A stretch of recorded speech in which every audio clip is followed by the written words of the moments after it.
Hey, what's up, everybody? This is James Walker, real estate agent here in Fayetteville.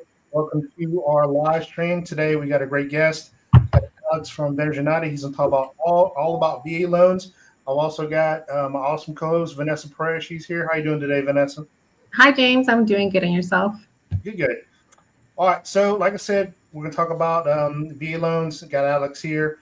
So definitely drop your questions if you're watching on Facebook, Instagram, YouTube.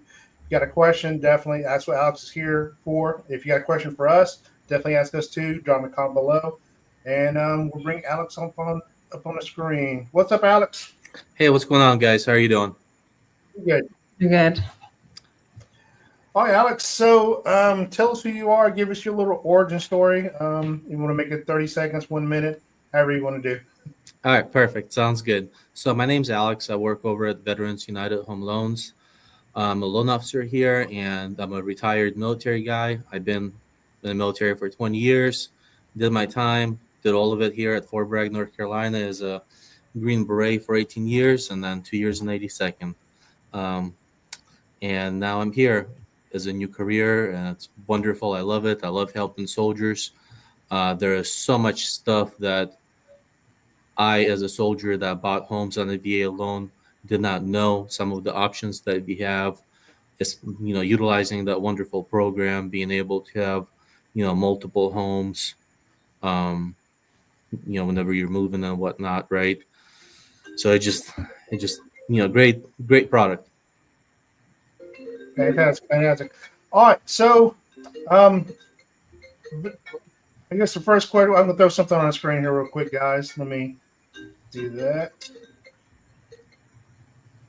But there's a stat I want to show. I'm going to show here real quick that Vanessa brought up that wanted to share, and it kind of shocked me. I did not know this was even that this was true. So you see right here, only 3 in 10 veterans know you can buy a home with no down payment. So that was kind of shocking to me. I did not know that, and it's. I guess a lot of people may ask, what is a down payment too, and compared to closing costs and other things like that. So, Alex, explain what do you mean by no down payment? All right, so the down payment being a dollar amount that you need to put down on the house in order to purchase it. You have your closing costs and you have actual down payment. So, for example, if you're buying a house on a conventional loan, and let's say you're purchasing a $300,000 house, you might be looking at 5% down payment on it, 20% if you not trying to pay PMI. So that means it's $15,000 out of pocket that you don't have to come out for the down payment on the VA loan, as you would with, let's say, conventional. Okay, so let's say I was going to buy a house for $200,000. The VA, and I use my VA loan, the VA would loan me all $200,000 if it appraised for that amount, correct? Yes, absolutely. And in a lot of instances, right, if your house appraises for more than what you're purchasing at, let's say you're purchasing a house for $200,000, and it, let's say, appraises, for $205,000, you can increase the sales price of the house and enroll your closing costs into that. So virtually you could be coming into you could be purchasing a house with very little money out of pocket. Okay, gotcha. and exactly what is closing costs? What was that in entitlement to? Okay, closing costs. So closing costs is something that you pay whenever you are signing your loan documents and getting your keys, which closing costs, there's a lot of things that go into it, but the main categories is your escrow, which is your taxes and insurance, your attorney fees, and your loan origination cost. And I know sometimes there's confusion with home buyers when it comes to down payment and closing cost. I think some buyers just assume that because VA is a zero down payment, that includes no closing costs, but that's not the case, right, Alex?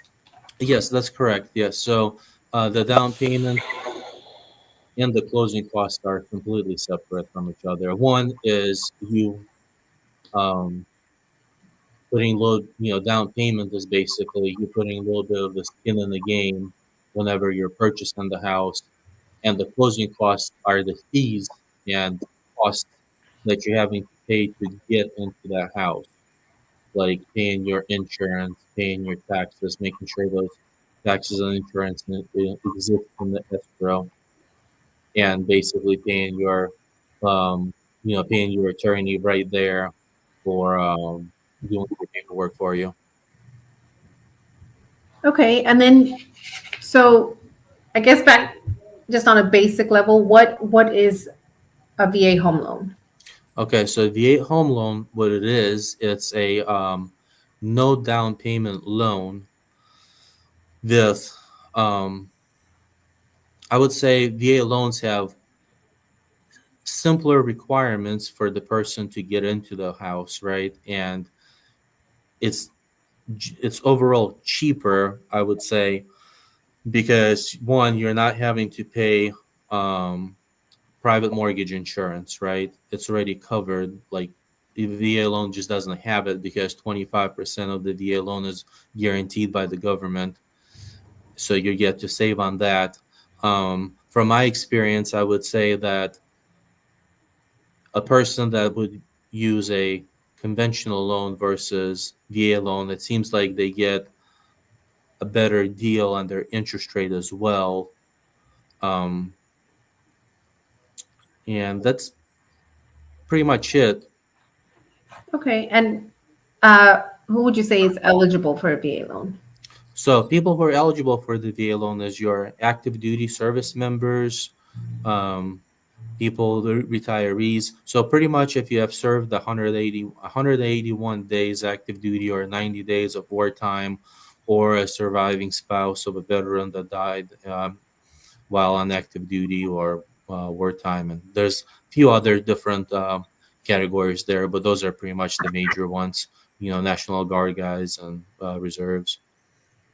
So you mentioned National Guard. So with the National Guard, because I was never in the military, of course, but how much time do they have to do with the National Guard? Is it same as a full time soldier, or there's more time they have to be in the National Guard?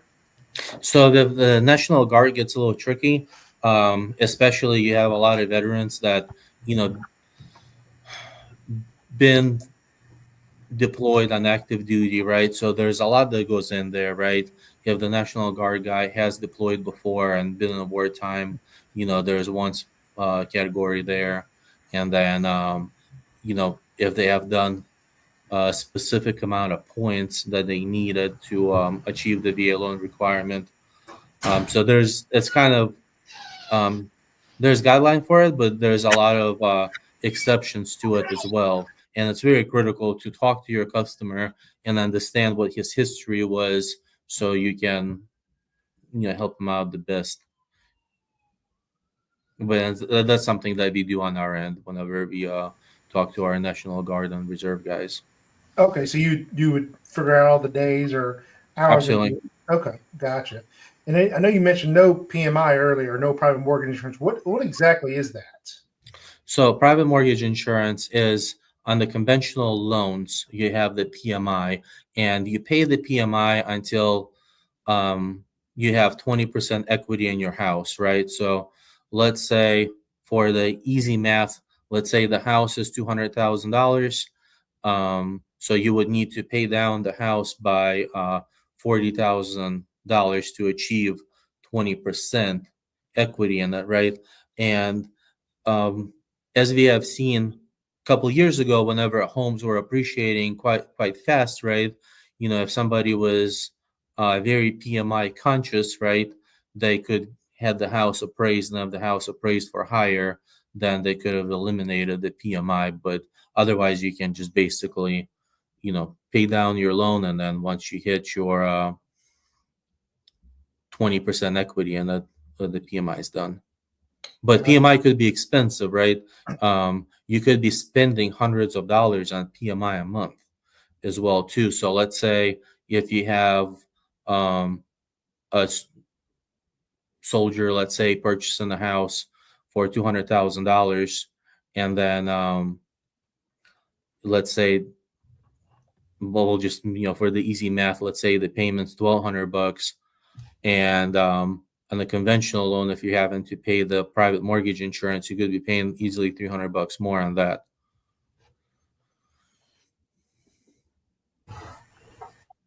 Okay, yeah, that's a significant savings. And so how often can a veteran use a VA loan? So veteran can use their VA loan depending on circumstances, right? So once you live in a house a year, you can purchase another house. If you're having to PCS from one duty station to another, let's say you have reported here to Fort Liberty, right? And then you changed your Army career, went to OCS or did green to gold, whatever, and or something else, and now the Army's taking, or you just got, went to go be a warrant officer or a drill sergeant, whatever, and the Army is PCSing you. Now you can go to your next PCS station, purchase a house there, because the Army is physically making you do that. It's not your personal choice. That's what the job's telling you to do. And then you can purchase the house at another duty station, right? Or if you're just staying at one duty station, let's say you came to Fort Liberty here, and you purchased your first purchased your first house, right? And then your family grew, you got married, had kids, you can go ahead and purchase another house. But you just have to occupy the initial one for 12 months.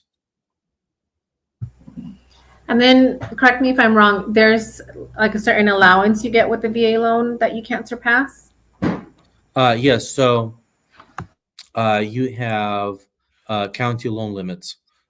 So for our area here, it is $776,000 and $550. And that's probably going to go up again. It actually increased by almost 40,000 from last year to 2024, and it's probably going to, it always goes up. It's going to go up again this year. Okay. And I'm sorry, let me cut you off, Vanessa. Go ahead. So with the VA entitlement, what if you said it was how much again? You said 700 something? I'm sorry. 776,000. Okay. So what if they had a house, like say they had a house in Texas and then they buy a house here, and let's say they end up going to Hawaii. So that all those states would add up to would it change? Because they went to Hawaii, which I know the price range there is tremendously different from us here. Absolutely, yes. So there's a couple of really high costs of living, some in California, Hawaii, and New York, where the entitlement is higher. It's like over $1 million. So yes, absolutely. It's going to, you basically use up some of it, and it's going to continue. So let's say, you bought a house at Texas for, let's say, $200,000 as a younger soldier, then, came to Fort Liberty here, bought a bigger house because now you have a family. And then next thing you know, you get orders to go to Hawaii. So now, once you arrive to Hawaii, you just have to make sure that you have enough entitlement left. And let's just say you spend $200,000 on the house. I'm going to use easy numbers here, so it's easy to follow. Let's say you bought a house, your first house in Texas for $200,000. You bought a house in North Carolina here for $300,000, and then you went to Hawaii, and your entitlements, because it's high cost of living, it's significantly higher, over $1 million. But let's say you're short, let's just say $100,000. So you would have to put a down payment of 25% on what you're over, which is still better than putting a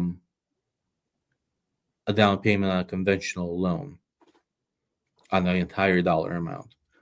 Okay, that makes sense. A little bit.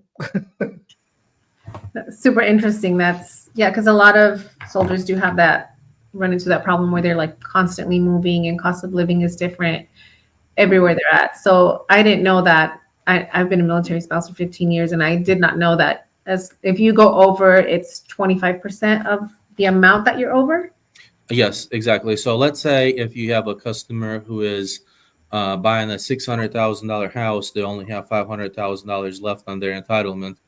That $100,000 would require a 25% down payment. So which would be 25 grand. But luckily in our market, not that many homes are that expensive. Yeah. I don't know if you wanted to ask anything else on the allowance, James. I didn't. No, not at this time. Okay, because I wanted to ask about the funding fee. So can you tell me a little bit about the funding fee so what is a VA funding fee? And is there a difference between the funding fee for your local office or the funding fee for the corporate office of Veterans United? Okay, so VA funding fee is something that is dictated by the VA itself. It's a percentage amount of the loan that a person has to pay while they're still on active duty. Once you come off active duty, and let's say if you have a disability rating, you don't have to pay that. If you are on active duty and you have a Purple Heart Award, you're not having to pay that. And or if you're a Medal of Honor recipient, you do not have to pay the funding fee as well too. I'm not going to bore you guys with really complex formula on the funding fee, but there's different tiers to that. You could be paying. I don't want to go into the minutia of the details, but you can go.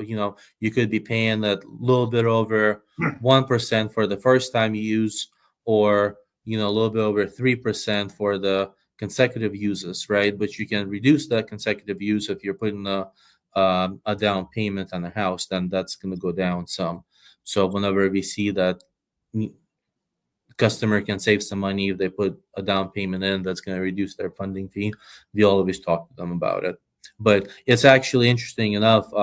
Whenever I bought one of my homes, I learned about that when I was a young soldier. I learned about it a little bit too late. And then by the time I closed on the house, my NCOIC told me about it. And I was like, oh man, I should have asked, right? And I was mad at my LO because he never told me about it. And I had the money to put down on it, but nobody ever told me about it. So now, as the loan officer myself, I'll always talk to my customers and especially active duty soldiers that there's ways how they can save on the VA funding fee. So on the screen, not to cut you, I'm sorry, Alex, but I know this is an older from April of 2023, but it's also the VA funding chart. So just reading through it. So the first time use, if your down payment is less than 5%, but I thought the down payment there is no down payment. I thought so. That's kind of confusing. Yep. So there is no down payment, right? You can get the VA loan at absolutely not having to spend any money, right? But what VA loan program? It's a self-funded program, right? So if you are putting a little bit of money into your purchase, you get to reduce your funding fee of how much you're having to pay to add to the loan. Yeah. So, okay. Yeah, basically, let's just say for easy math, right? If the funding fee is over 3%, right, and you buy a $200,000 house, that means you would add another $6,000 in the VA funding fee on top of your loan, right? But then if you put some cash down, it's a percentage, right, and you reduce it. Let's say you put that like right there in that picture that you have from that picture that we got. If you put the 5% down, that funding fee goes to 1.5%. So now versus adding $6,000 to your loan, you would be adding $3,000. Okay. Yeah, because eventually you're gonna have to move, and you're gonna want to get this, walk away with as much money as possible whenever you do sell the house.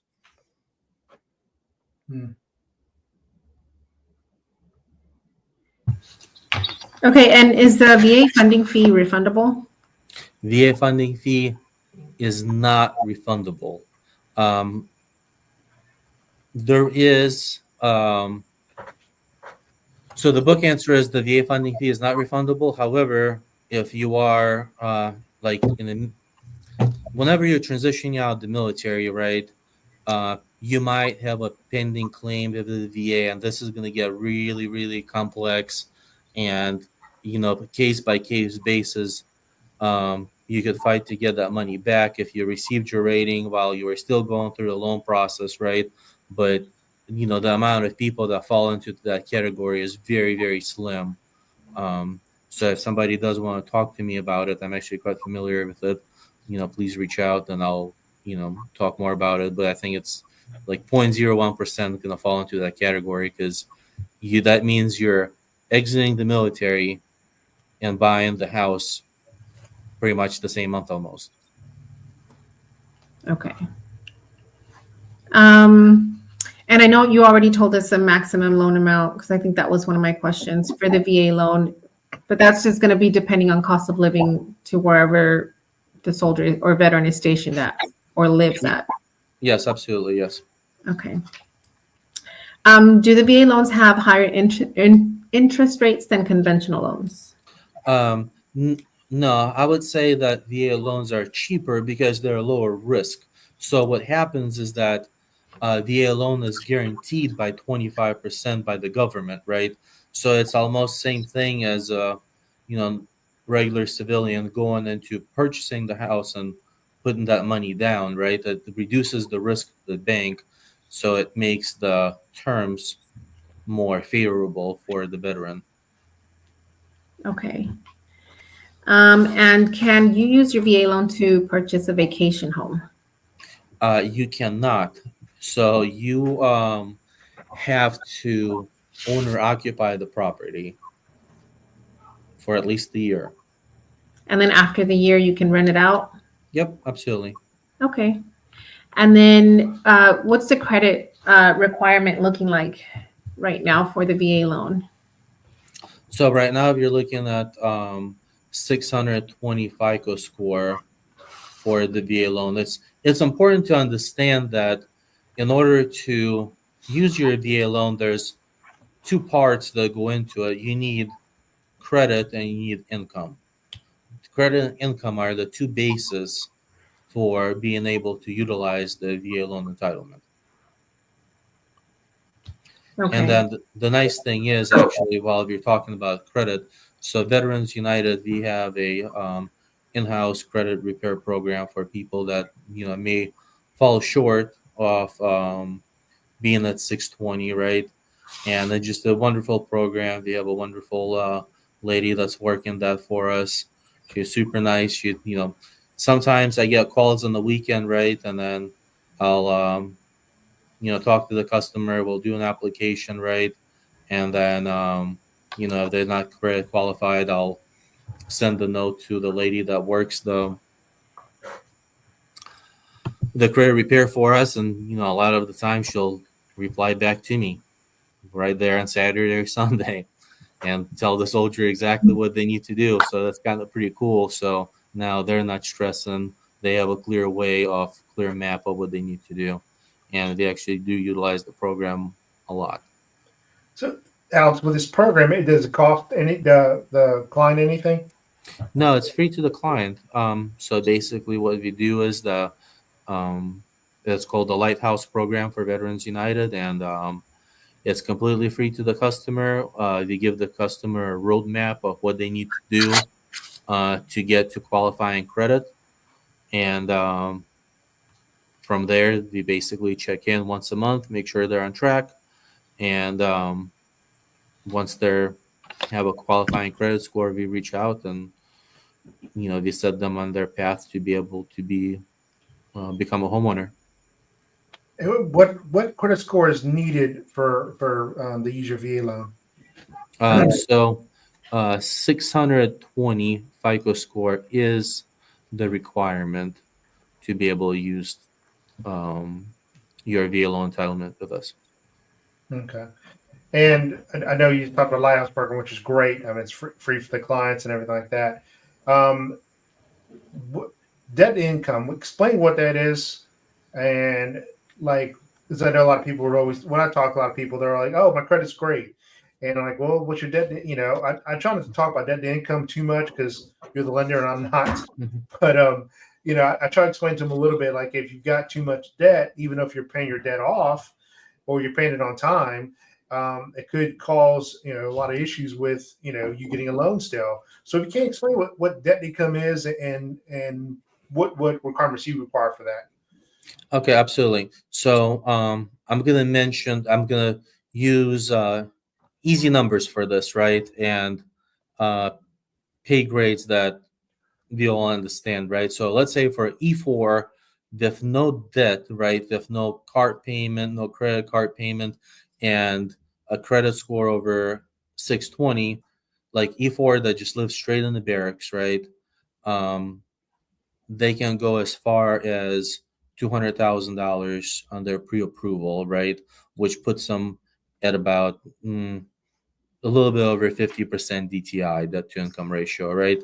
Let's say the same person can go. So now let's say you have the guy that lives in the barracks, right? And that's what I did, right? I purchased my first house when I was 19 years old. After my first year of being here, I did not want to live in the bees, so I moved out. Worked out great. I loved it. And then back then we used to deploy a lot, so I was able to pay the house off pretty quick because when you deploy, you're not really spending any money. And we used to deploy for a long time back then too. So with that being said, right, back in the DTI,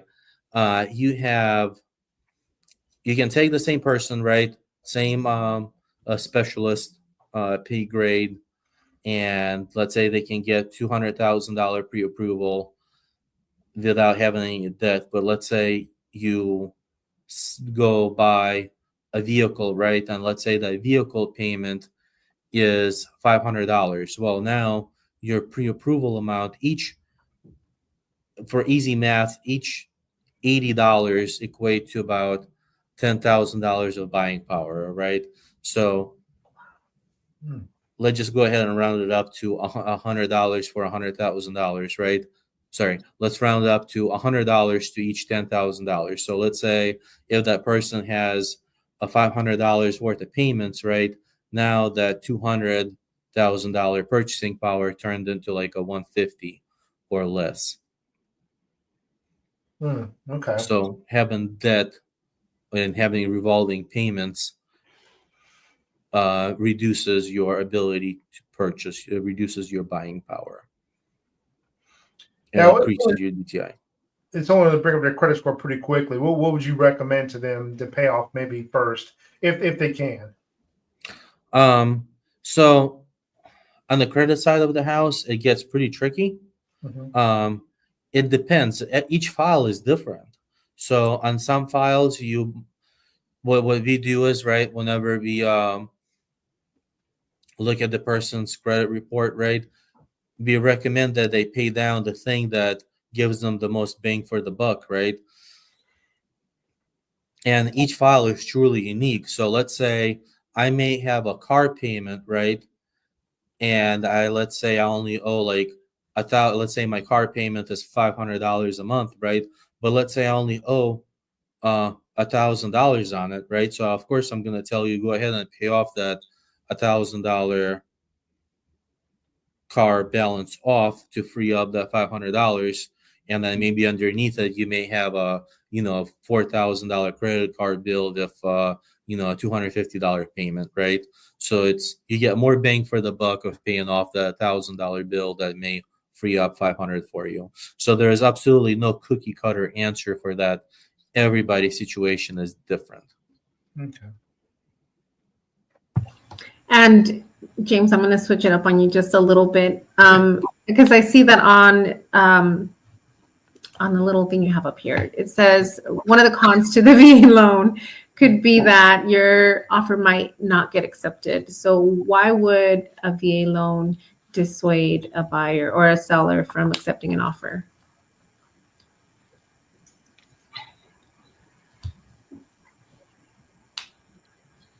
Alex, can you hear us?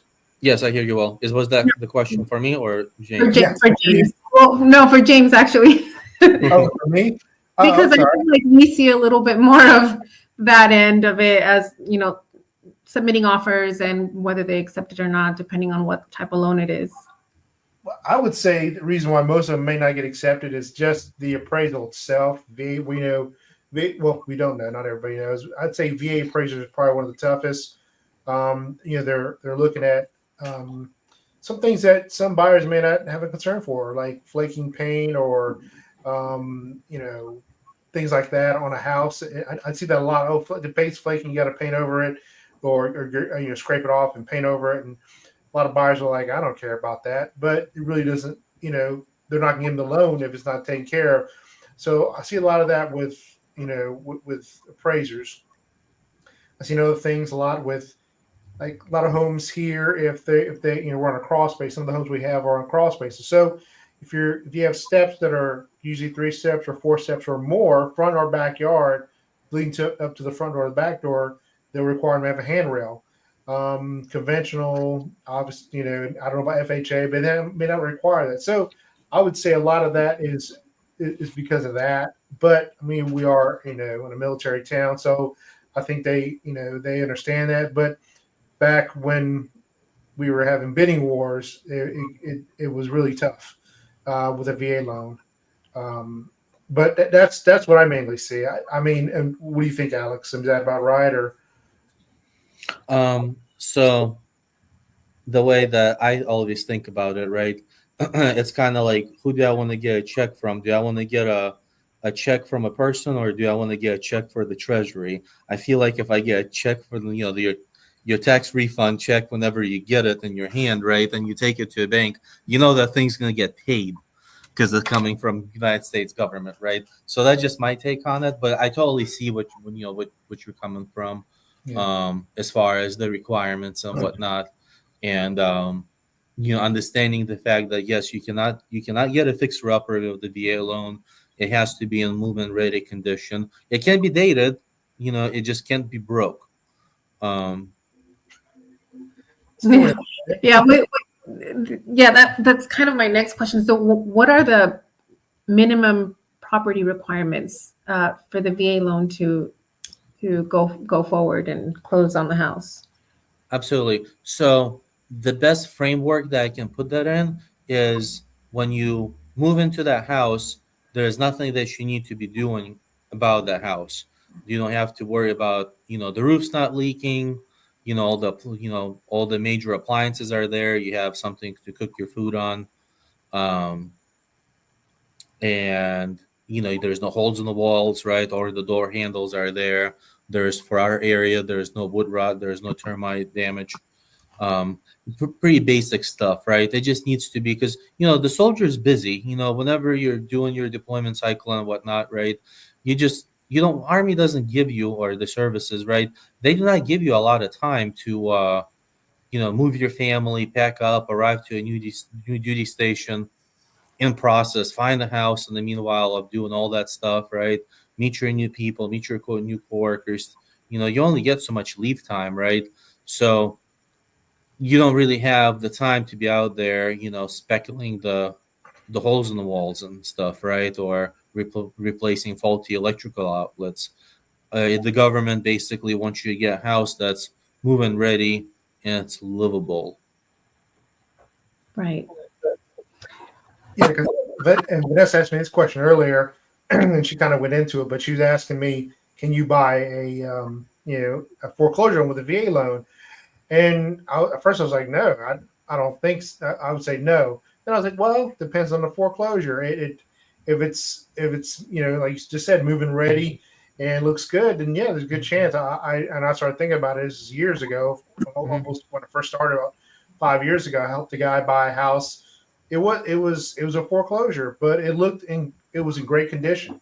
It was nothing wrong with it. I mean, I think we had, I think the worst thing was like Kool-Aid stain. It might have been a blood stain. I don't know. It's on the carpet, and that was it. And I was getting a little worried because I was like, oh man, I don't know about this. And he wanted to try, and it is his lender was Bob. So it went through no problem, and he got it, and he still has a home now, and he bought a bigger home. He got married and has kids now. So, and I still talk to him. He's and he got out of the military, but yeah, that's So when she asked that question earlier, I was like, nah, and then I was like, wait a minute, I bought a foreclosure with a VA loan, so it can be done. It just the condition of the house, definitely, like you said, it plays a big part in it. Obviously, we went turnkey, not without to do anything. Even if the buyer is willing to fix it, it's going to be a no. So. Absolutely, yes. Actually, I think the house that I purchased in 2012, I'm pretty sure I used the VA loan on that one, and it was definitely a foreclosure. But there was absolutely nothing wrong with it. Back in the day, after the 2008 crisis, some of the homes used to sit on property preservation for years, right? So whenever I bought my house, that was a foreclosure. The neighbors told me that the house was built. People lived in it for like a year and a half, and then they moved. The house got foreclosed on. It sat vacant for a few years, and then I purchased it, and everything was there. The fridge, it was like a new house. Good deal. Okay, and so can you refinance a current loan with the VA loan? Yes, absolutely. You can use the Earl loan, which is a streamlined loan that's specifically for VA loans. And then you can, on that one, you do not get to take any money out, or you can go ahead and do a cash out refinance and be able to pull some equity out of the house and refinance your loan. Okay, so the Earl is different from the cash out refinance?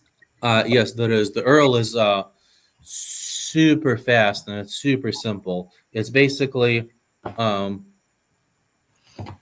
Earl is a wonderful perk of having a VA loan, because you're basically going to a lender and you're saying, hey, there's lower interest rates right now available. I'm not saying that's the case, like the actual case right now, but what I'm saying is that, let's say you bought your house at 7 or 6.5% interest rate, and let's say the rates right now are 5.5%, and you basically just go at this point, once you made your payment for 7 months, you're just reaching out to your lender and you're saying like, hey, I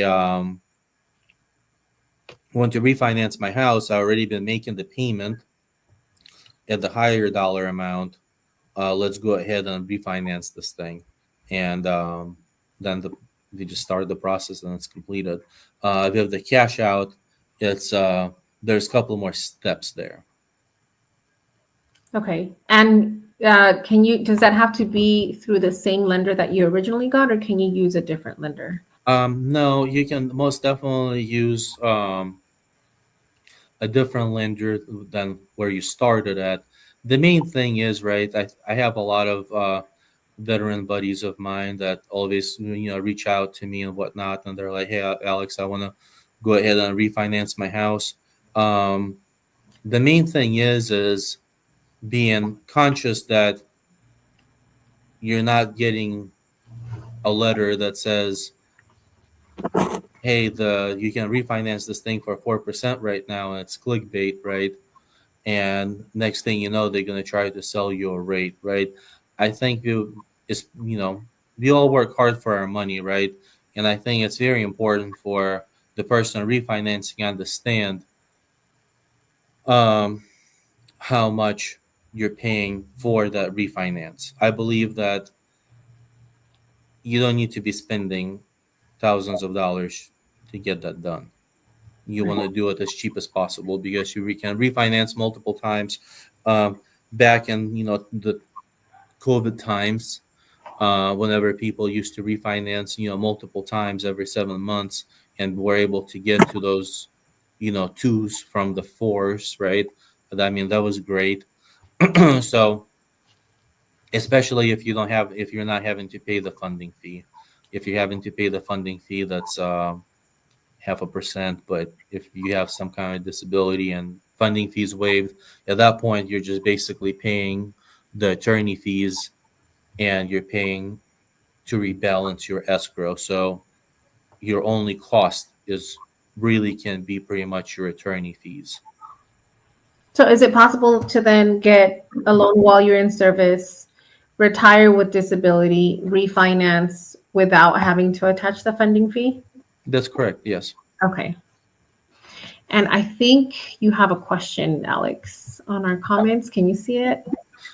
So Veterans United, we do all the loan types. We do conventional, FHA, VA, and USDA. So for Raquel, I know she's asking if Veterans United only does VA loans. No, they do everything. So you guys can reach out to Alex. I know that James will attach his contact info and yeah, open to any kind of loan. And so, oh, go ahead, James. Sorry. Is that the same question she's asking? Is that Spanish? I'm not even. Yeah, it's the same question in Spanish. I'll make sure. Yeah. And we do have a Spanish speaker in the office here too as well. Oh, awesome. Not me. Yeah. So another question that we get, not super often, but occasionally we do get it, is can I use a VA loan if I'm not married? Yes, absolutely. And whenever I bought my first house, I was not married either. The basis for the VA loan are two things: is your credit score and your income. So as long as you can meet those and you have the VA loan entitlement, as in you've been in the Army for 181 days on active duty. So pretty much just about anybody that did basic training and some kind of AIT, and by the time you report to your permanent duty station, you're pretty much at 6 months. At that point, you just need to make sure that your credit exists if you're younger. And then, our credit report people can help out with that. So what about then, or how does that go into play where I know that there's a minimum job time limit that you need to have for a loan approval? Like time left? Mm-hmm. Yeah, like you need to have at least 2 years of stability in whatever job you're in. Yes. So with the VA, okay. So with active duty, it's a little bit different, right? So here's an example. I just had a soldier last year that came to America from a different country. Been in America for probably a year and a half at the time. Been in the Army for 10 months. And because he was active duty soldier and he was at the time, I think, just turning 19 years old. Obviously, prior to that, he was in high school, like in a foreign country too. But so it's all, some of that is, common sense stuff, right? If you, let's say if you retire, right? And that, well, then, what, I'm not even going to go there. Let's say you've done a couple years of active duty and then you have either some kind of a VA disability payment that you're getting, or you just have like a VA loan entitlement that you have, right? And now you have a job doing, I don't know, let's say you worked at a cabinet store, right? And then from the cabinet store, you went to the restaurant industry, and then from restaurant industry, you went to go do something completely else, right? There, you do need 2 years of showing that you had a job in the past within the last 3 years, right? And then it helps if you've been working kind of in the same field too. So each situation, out of almost out of like 80 some, a little bit shy of 100 loans that I did last year, I would say every file was different. There was no file that was cookie cutter the same. There's, each person's life is unique and each situation is unique. So you have to understand, what that person got going on, and then, figure out how we get them to their end goal, and their end goal being their house that they gonna call their home that they own. Right. Okay, and then so let's say you got approved for a loan, you bought a house, you're now living in there. What happens if you default on your loan? So if you default on the loan, obviously the loan's going to go into foreclosure, and then the bank is going to get that VA guarantee, that 25%. So there's the default word we don't really like talking about. That's why we do our due diligence on our side as loan officers to making sure, purchasing a house, right? y- It's good, right? But sometimes it might not be the right time for it, right? So if you do see that it's not the right time for the person, you're obviously gonna let them know if they're gonna struggle and whatnot. There's no need to be a house. There's no need to be house poor, and having that dream become your nightmare, right? So we all as a team work together and help the customer never end up in that sad situation. Okay. And I think you had already answered this earlier too, but one of the questions I have on here is, can my spouse use my VA loan if I am deceased? But I believe you said they can, right?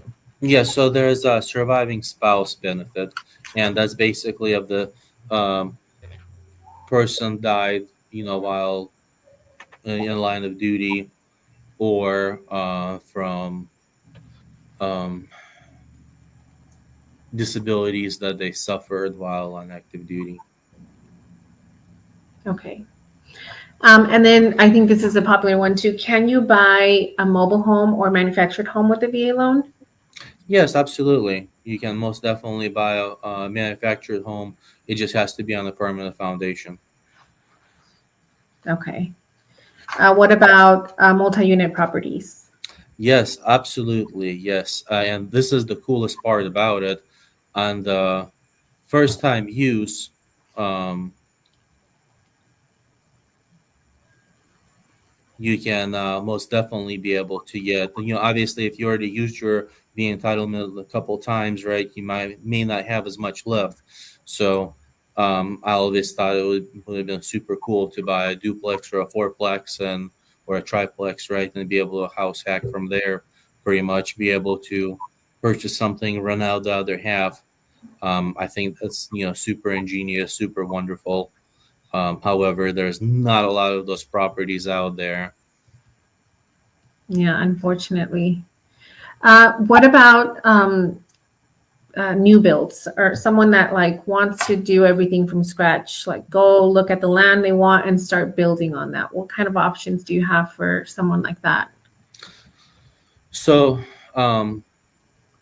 we can take the loan forward once the certificate of occupancy has been issued. Um, I would say going with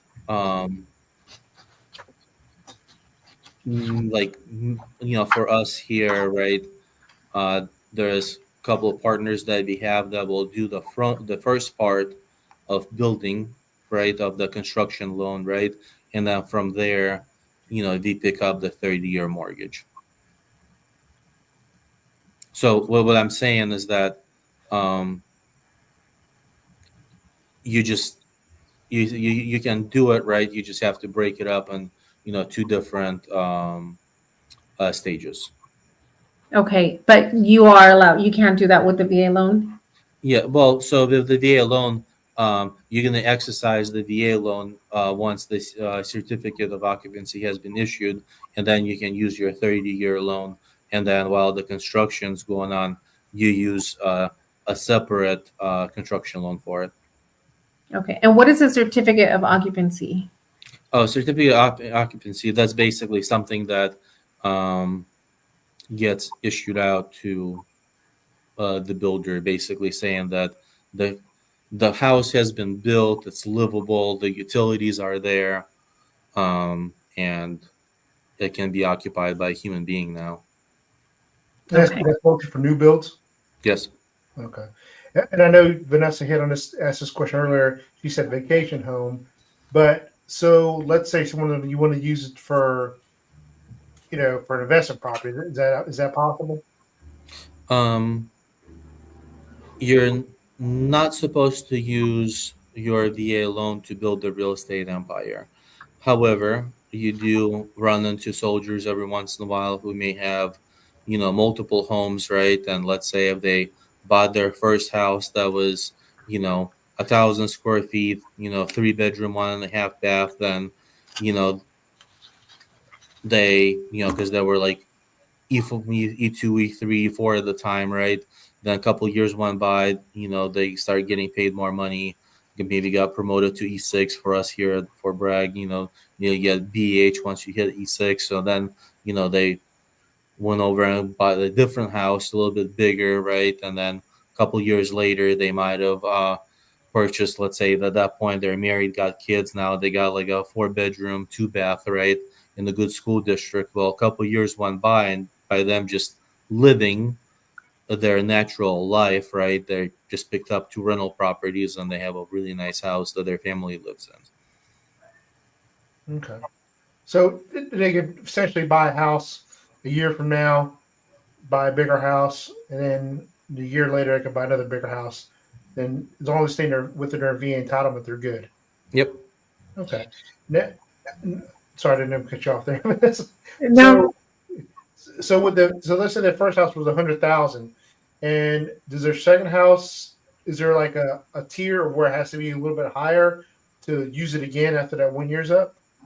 Um, it just has to make sense for a natural progression. And you have to have a reason, right? You're supposed to owner occupy it for a year, and it cannot be an investment home, right? But by default, the house that you're going to move out of pretty much going to become the investment home. So the next house, if it's as long as 150, let's say it's 150,000 compared to the first one with 100,000, that'd be okay. There's no like certain amount of hey, it's got to be so much more than your first house to be No, considered. no, there's no real guideline on that. Okay. It just, um, let's say, so here's an example, right? So let's say, right now I have a, 2-story home, right? But let's say I just bought it, and next thing you know, I had a knee replacement surgery, and now I just don't feel comfortable going to my bedroom per se, right? Because of the stairs. So I mean, it would be logical for you to go ahead and purchase a 1-story house, same square footage. You know what I mean? That just something that's a little bit more functional to your lifestyle. You know what I mean? Everything, it's a very, very case by case basis, right?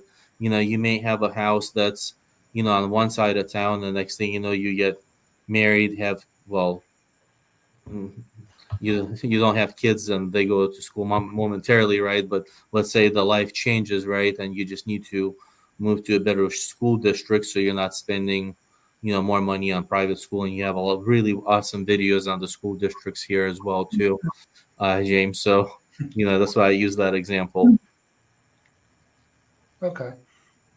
Go ahead with your question, Vanessa. so I just was going to ask, are VA loans assumable?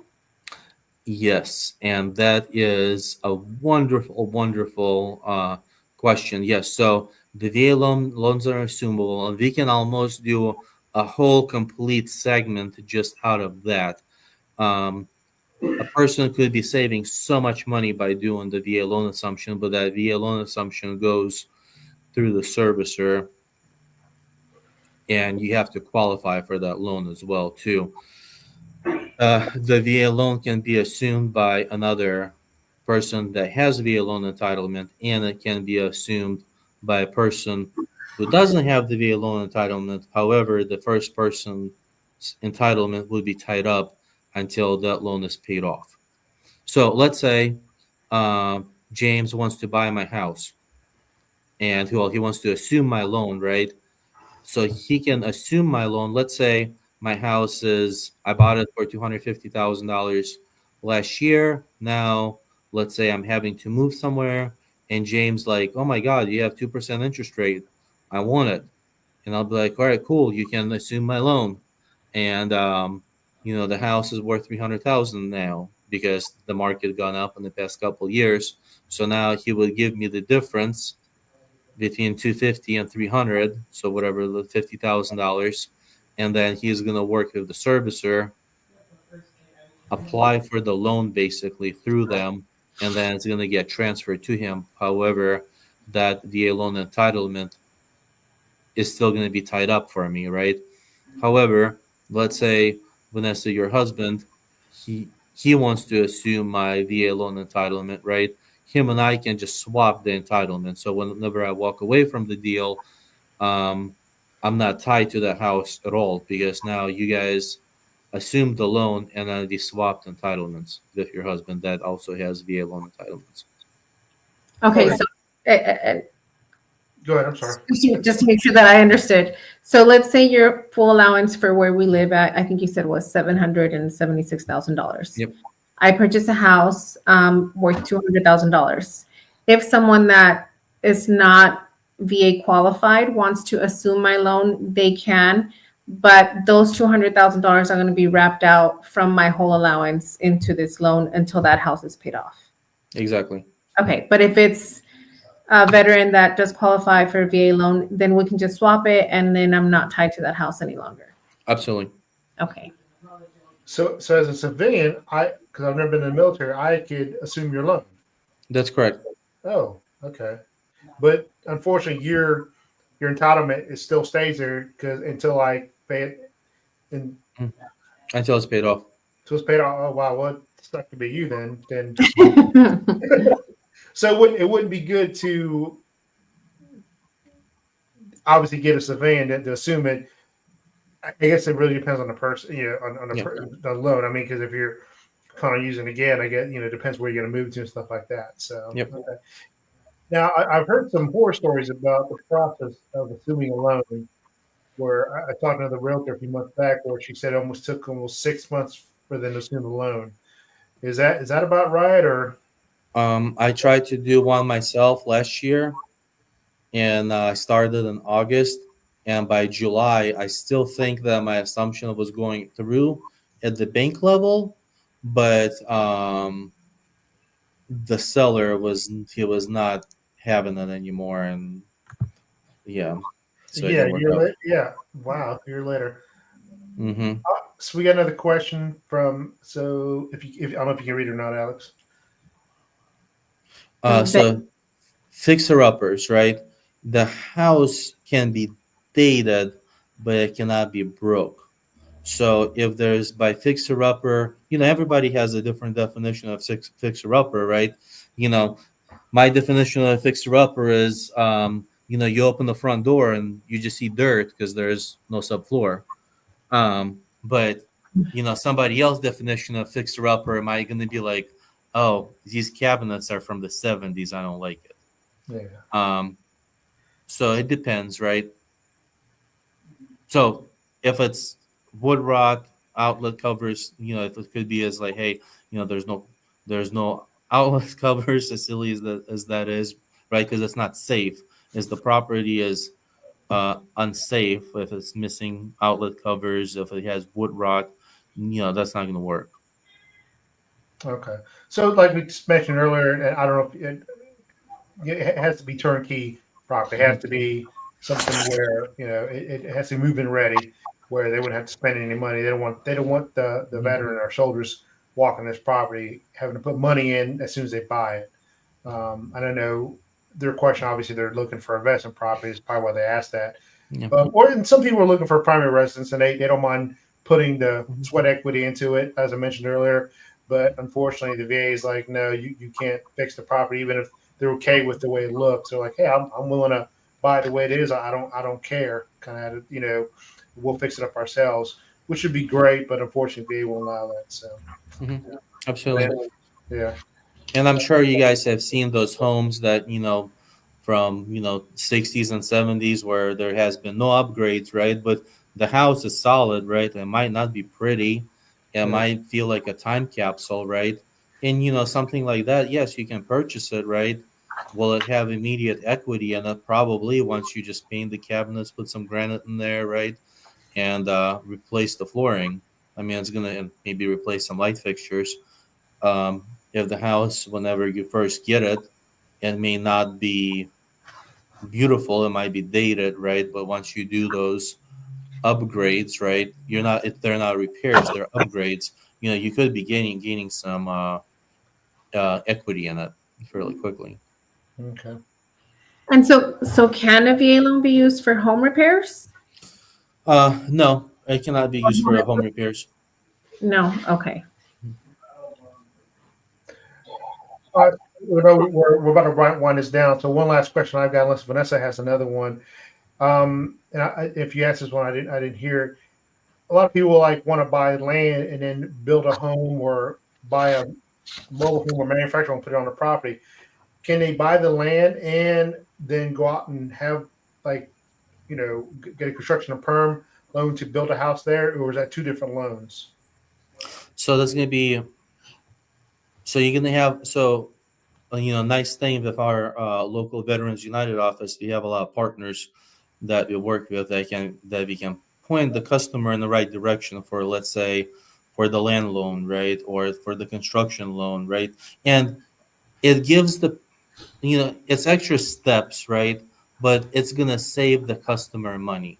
So if you think about this, right, we all work hard for the savings that we do have, right, and us as the local lenders, we try to go above and beyond to make sure that the people are not overspending, right?